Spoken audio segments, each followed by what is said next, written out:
Great. Good evening, everybody. Welcome to the April 27th meeting of the Albany County Legislature's Law Committee. Welcome, everybody. Majority Counsel, would you like to take the roll?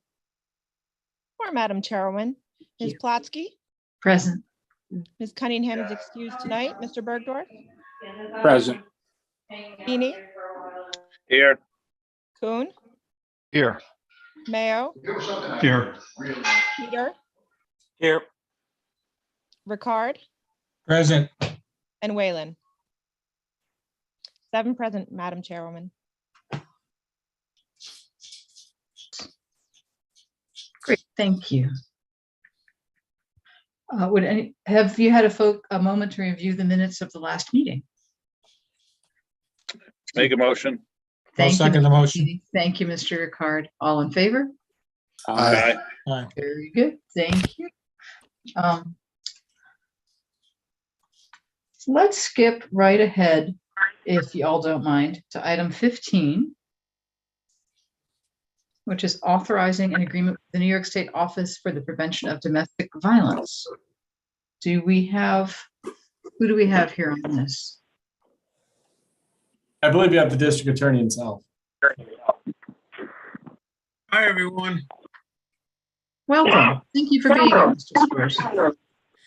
I'm having a little bit of technical difficulties here. I got 3 screens and this seems to be popping all over the place. So if I'm speaking and I'm not looking at you, please do not take offense. Well, it's nice to have you here this evening. Thank you.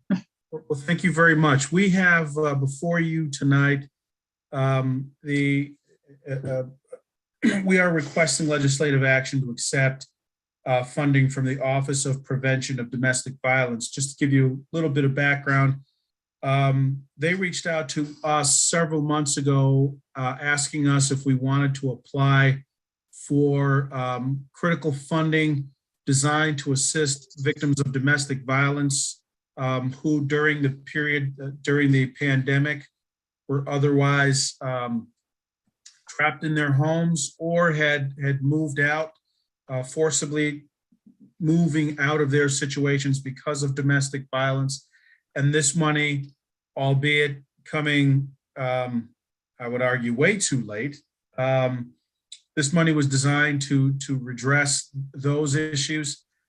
We do have victims of domestic violence that did experience those situations that unfortunately at the time that they were experiencing them, we couldn't provide assistance, and now we're in a position to do that. The Office of Domestic Violence, the Office of Prevention of Domestic Violence had reached out to us. I think it happened to be 4 or 5 days prior to a grant application deadline. I think what was happening was the federal government was looking to provide resources to the state wanting to accept those resources, then did a mass call out to district attorneys' offices, and we responded. And I offer all of that to say that we would have otherwise come before you seeking permission as opposed to coming before you now seeking forgiveness.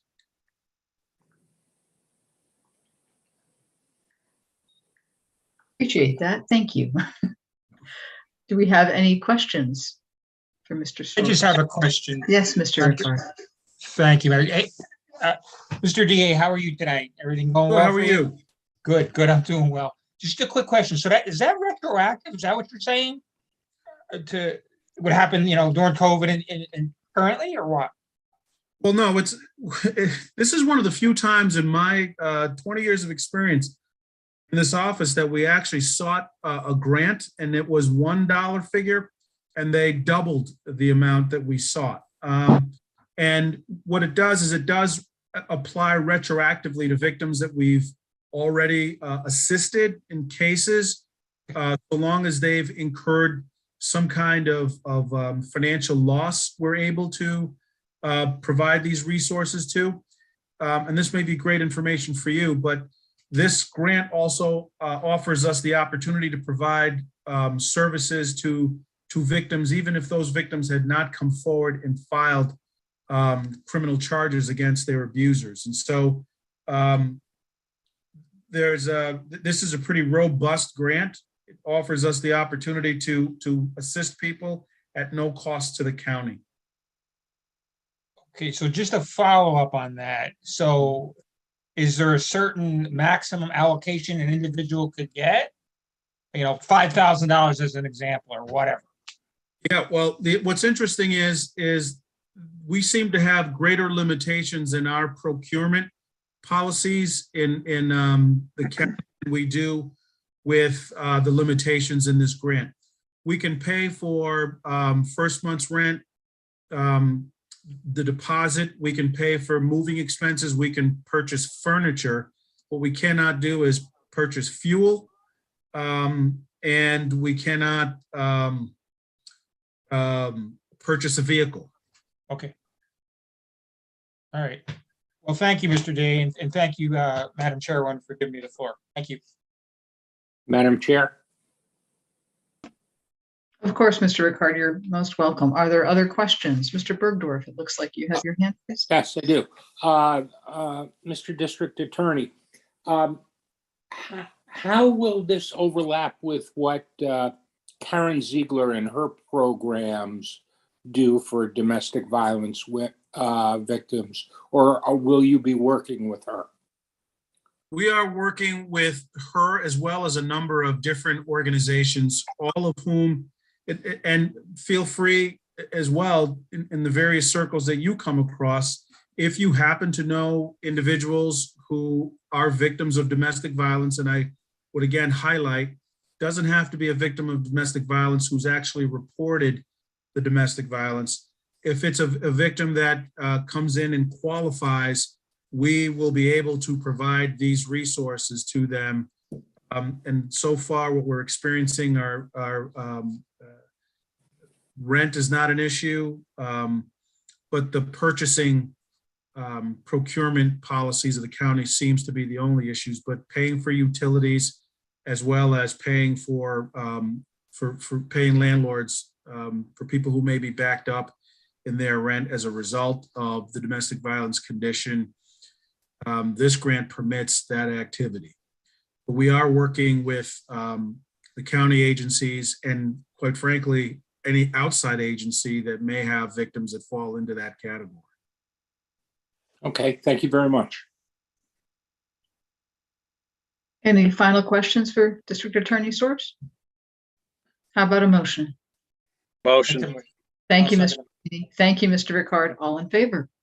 Aye. Aye. Any opposed? No. Thank you, District Attorney Source. Appreciate you being here this evening. Thank you very much, and I appreciate your service. Thank you. Bye-bye. Take care. All right, let's move to item 12. Public hearing on proposed local law D for the County of Albany in relation to the promotion of feline adoption. Chairman Joyce, did you wish to speak on that? Good evening. Can you hear me? Yes, certainly. How are you? Hi. Thank you for your time tonight. This is a joint effort between the Albany County Legislature, the Animal Protection League, and the Mohawk Hudson Humane Society. A bit of background: the state modified their laws in 2018 to allow counties to opt in to a 3-day adoption timeframe, which will be adjusted down from a 5-day timeframe. Essentially, housing and caring for shelter cats is both expensive and time-consuming. And if you add to that both the potential spread of disease and placement of cats in their forever homes is preferred option to get these cats homed and these kittens homed as soon as possible. This allows the adoption or transfer to a rescue organization in 3 days. And this comes after they try to identify the cat by chip or any other method that they can. So we ask that you move it out tonight with a positive recommendation.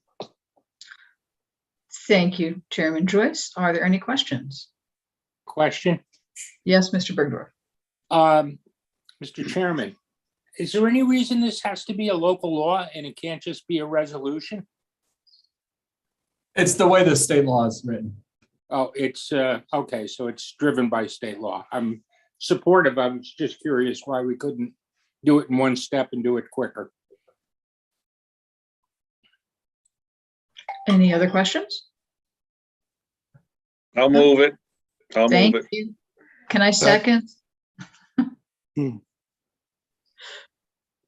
I'll second it. That's okay. I like the bill. That's all in Thank you. favor? Aye. Any opposed? Thank you. Passes unanimously. Thank you, Chairman Joyce. Thank you, everyone. Take care. You too. All right, let's go back to item 2. This is tabled at the request of sponsor, since no public hearing has been introduced. Same with item 3. Item 4 is also tabled at the request of sponsor pending further information.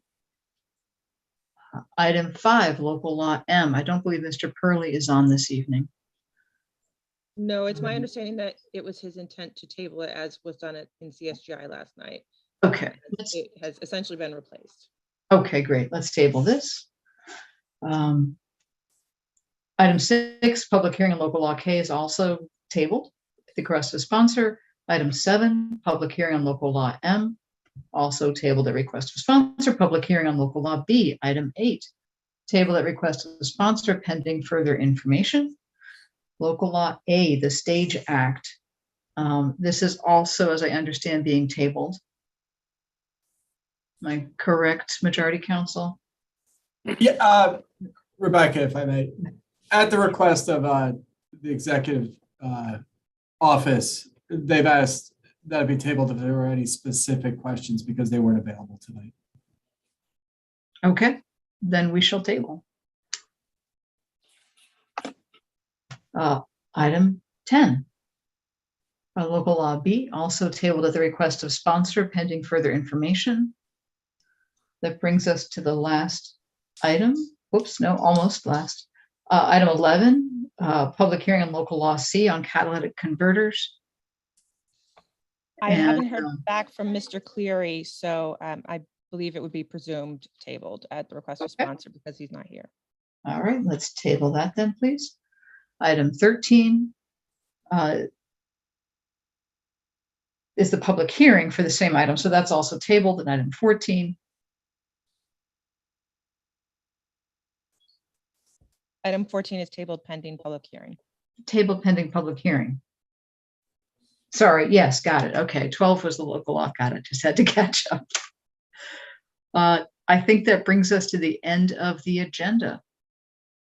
Motion to close. Wasting no time, Mr. Peter. Thank you. Is there a second? Second. Thank you, Mr. Feeney. The first hand I saw, all in favor? Aye. Thank you. Any opposed? No. Great. Have a great evening, everyone.